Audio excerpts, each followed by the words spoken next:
ஐயா ரொம்ப சந்தோஷமா இருக்கீங்க வந்ததுல. ஆக்சுவலி நாங்க வந்து ட்ரிபிள் டின்னு ஒரு படம் நடிச்சிருக்கிறோம். இந்த பொங்கலுக்கு வந்து வெளியாயிருக்கு. இந்த படம் வந்து நாங்க பாண்டி கோயில்ல தான் ஷூட்டிங், அதாவது கிடா வெட்டி மதுரை மீனாட்சி அம்மன் கோயில்ல தான் இந்த படத்தோட பூஜையை போட்டோம். இந்த படம் சக்சஸ் ஆனதுக்கு அப்புறம் மதுரை மக்கள் கிட்ட வந்து எல்லாம் எங்க படத்தை வந்து ரீச் பண்ணணும் அப்படின்னு பார்த்தோம். சோ நிச்சயமா அதோட ஆசீர்வாதம், அதோட பிளெஸிங் எல்லாம் ரொம்ப அழகா கிடைச்சிருக்கு.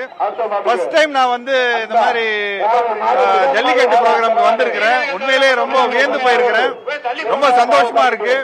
சோ நிச்சயமா இது வந்து ஒரு மறக்க முடியாத ஒரு பொங்கலா எனக்கு ஒரு அனுபவமா இருக்கு. சோ ரொம்ப சந்தோஷமா இருக்கு. மதுரை மக்களோட அன்பு பாசம் என்னைக்குமே அதுக்கு குறையே இருந்தது இல்ல. சோ நிச்சயமா இந்த படம் வந்து தியேட்டர் போயிட்டு வந்துட்டு இருக்கோம்.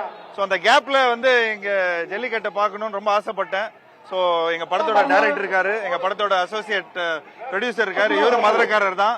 என் சார்பா இன்னும் படத்தோட சார்பா இவரும் நிறைய பேசுவாரு.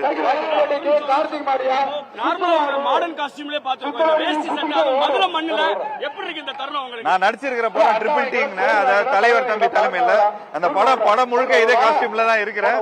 அது இல்லாம இங்க வந்து ஆக்சுவலி நாங்க தியேட்டருக்கு தான் போயிருந்தோம்.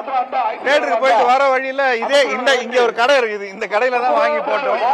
சோ அதே ஒரு நல்ல புது எக்ஸ்பீரியன்ஸா இருந்தது. மதுரை கதை எல்லாருமே சொல்ல முடியாத டைலாக், நானும் மதுரைக்காரன் தானே சொல்றது ரொம்ப பெருமையா இருக்குதுங்க. ஆக்சுவலி அதாவது மதுரையில இருந்து ஒரு பக்கத்துல ஒரு 5 கிலோமீட்டர் 10 கிலோமீட்டர் 50 கிலோமீட்டர் 100 கிலோமீட்டர் இருந்தா கூட அவங்க மதுரைக்காரன் தான் சொல்லுவாங்க. இப்போ எங்க ஃபேமிலி எல்லாம் பாத்துட்டீங்கன்னா எங்க அம்மாவோட சைடு வந்து கொடைக்கானல், எங்க பாட்டி வந்து பெரிய குளம். அதனால நாங்களும் மதுரை மண்ணில் இருக்கிறவங்க தான் அப்படின்னு என்னைக்குமே அதை பெருமையா சொல்லிப்போம். நானும் மதுரைக்காரன் தான் என்னைக்குமே பெருமையா சொல்லிப்பேன். அல்லாம மதுரை வந்து எனக்கு புதுசு இல்ல. தெனாவெட்டுன்னு ஒரு படம் பண்ணியிருந்தேன். அதுல ரொம்ப ஃபேமஸா இருக்கிற டைலாக், தப்புனே ரொம்ப தப்புனே, நீ யாரா வேணாலும் இருந்துட்டு போ அப்படின்னு சொல்லி பயங்கரமா அந்த டைம்ல ட்ரெண்ட் ஆயிட்டு இருந்தது. சோ தெனாவெட்டு படம் பண்ணும்போது நிச்சயமா மதுரையை மனசுல வச்சுதான் பண்ணேன்.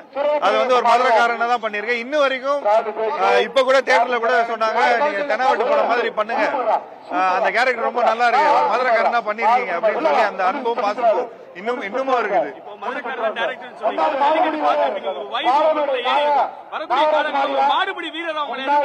நிச்சயமா இப்பதான் பார்த்திருக்கிறேன். சோ நிச்சயமா அந்த மாதிரி ஒரு ஐடியா டைரக்டர் கையில போயிருக்கு. சோ நிச்சயமா அது வந்து ஒரு தாட் ப்ராசஸ்ல இருக்கும். இன்னைக்கு நைட் வந்து ஒரு பெயிண்டிங் மாதிரி என்னோட கண்ணில் வரும் அது. ஐயா